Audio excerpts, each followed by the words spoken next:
Hello everyone, this is Chris here. I'm going to show you today how to install a car audio system with a backup camera in a 2008 Toyota Sequoia. So here's all the old stuff that was in it originally. That's the head unit. Here's the plug that I bought that was bad. Like, I bought that's for the radio without the JBL Experience. So I had to do something creative to get this installed to work, because there wasn't a harness specific to this JBL head unit. You could see these four different plugs here. None of them fit that pinout. That's due to this. This was under the passenger seat. You could see the four wires there to the right and the four to the left are ones I had to cut into to make this install work. One thing I'll say now, the rear speakers, which are the 6.5s, didn't work as wired. I had to run my own wires, right? This one, I had to run wires for those. So here, you'll see how I ran the power.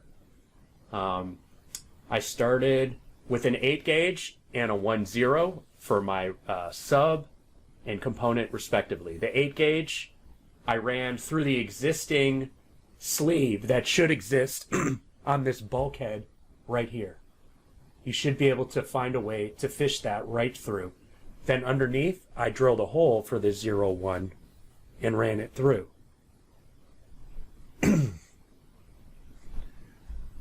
Now, we'll come around and take a look at what it looks like from the inside. That's my little doggy there. We just ran it through here. And if you pop up all these panels, it just runs through. Now this install, we're going to be putting the sub amp underneath the driver's seat, and we're going to be putting the component amp underneath the passenger seat where the JBL amp is. So you can see here, I took all four of the seats out. It's just 4 bolts, and you got to disconnect some electrical. Here's the passenger side, and here's the wiring harnesses for the JBL amp, and I'll go through with you what I discovered with that. Now, keep in mind, if you need wiring diagrams for your specific vehicle, you could go to tundraforums.com and register, and they'll give you total wiring diagrams for that. So here, I'll show you kind of a skip ahead of what it looks like with the dash taken apart, what all the compartments look like. This is a little further into the project, but I just want to give you an idea of the scope of the install so you can see what you're working with.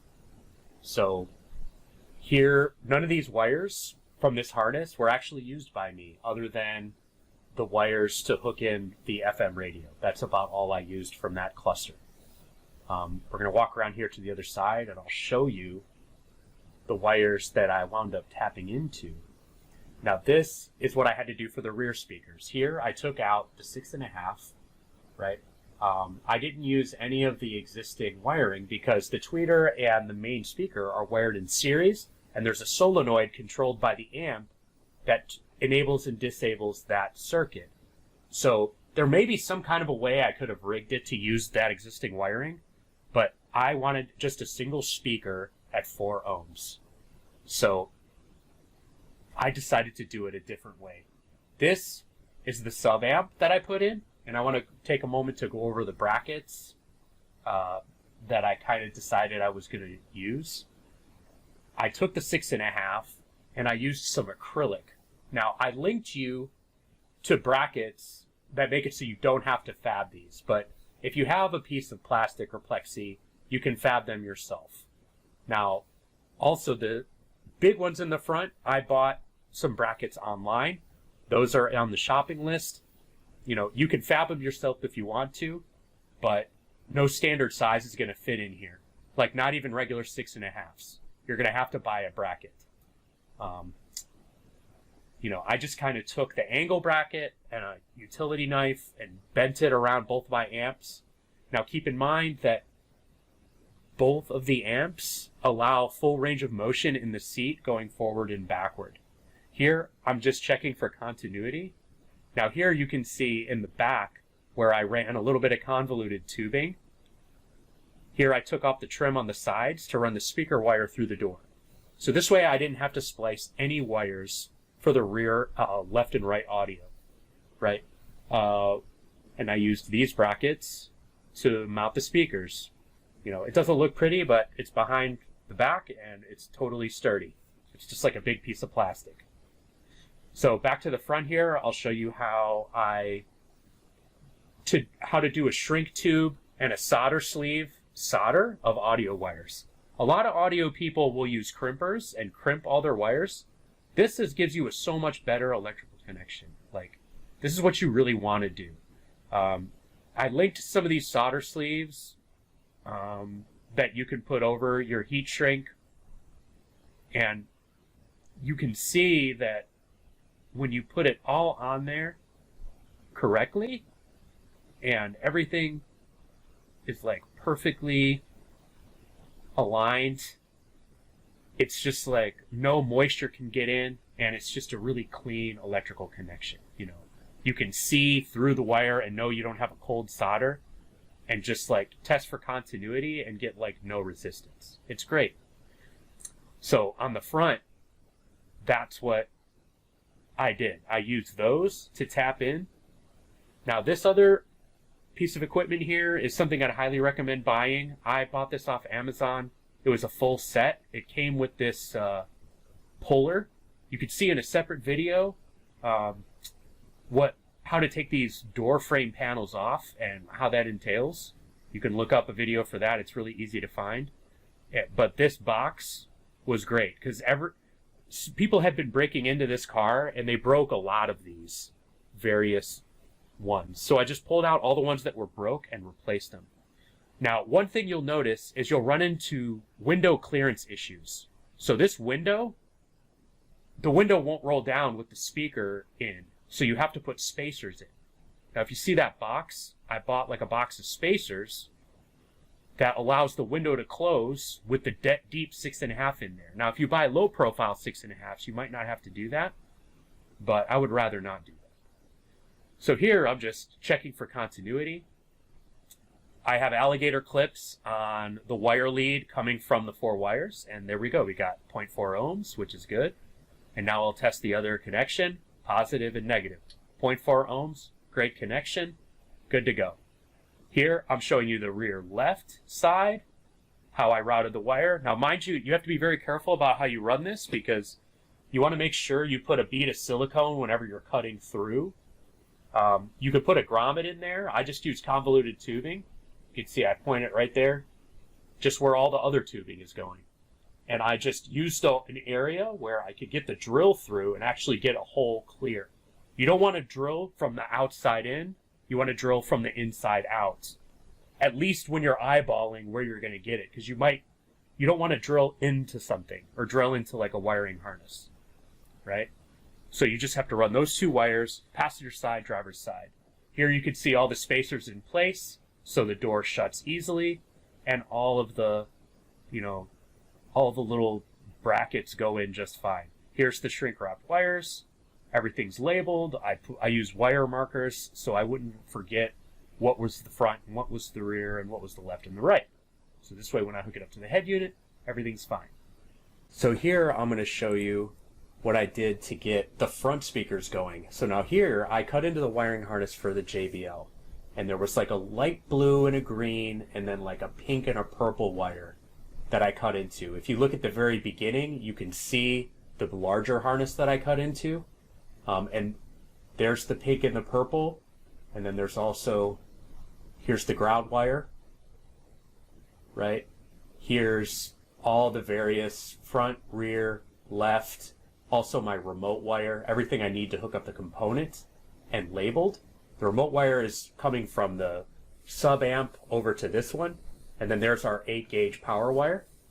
Now here I'm going to show you the component amplifier that's going to sit right here with our Hillman angle brackets. Like me, I had angle brackets left over from another project, so I just cut them in half with a jigsaw. But you can buy perforated steel, so you save yourself the time. You just have to, whatever the hardware store near you has. But the steel is definitely the way to go, because it's bendy enough to like still be strong, but not so soft, like aluminum. Like you don't want that, because you want it to be rigid, but still to be able to bend a little bit with the movement of the vehicle. You don't want it to be totally drilled to your vehicle, because if it takes all that vibration, it could degrade the life of the components. Like I really like the way these brackets worked out because you can't see them at all with the seat on and everything. So here I'll show you a little bit of the sub side. Got the RCAs there. Here you got the head unit put in. So now I'll go over how I wired up the head units and how I was able to hook it up without using any wires from the harness. Here's the finished power. Mind you, I had to replace the driver's side terminal lug. I used a marine one because the one I had didn't have a pole that was long enough.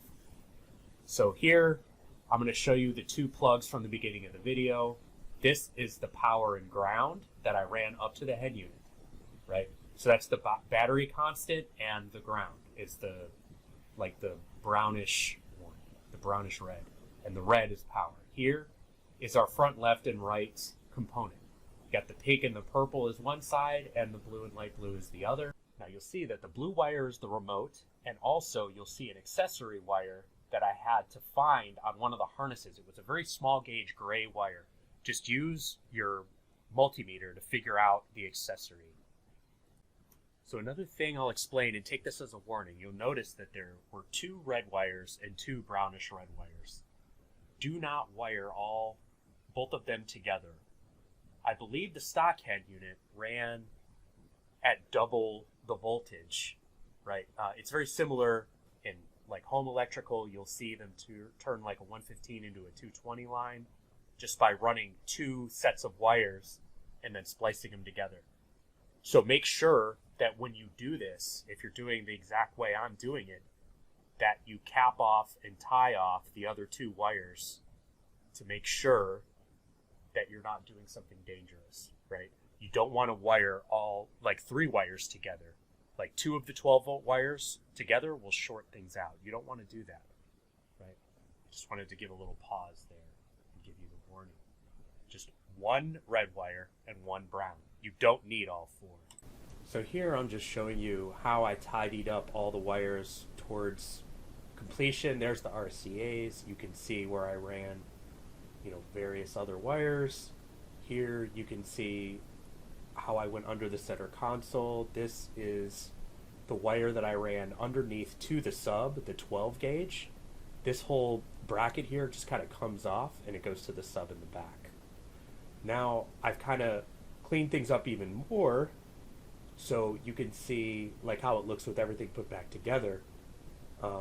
There's the Android Auto going. There's my dash cam that I also have hooked up. Just kind of tidying up everything. So you see here how I did the rear view camera. First here I pointed out where I went from the inside to the outside. You can see that little piece of convoluted tubing. Here is where I ran the backup wire, the brown wire, and then also the linked Vox backup camera. I tapped it into the black, white, striped wire is the ground. Here's the backup camera. And I'll show you how it goes through the hole. I just cut this little hole here. I think this was like just a 5/8 drill bit. This goes right through that grommet that I put in there with a little bit of silicone around it just to give us a good seal.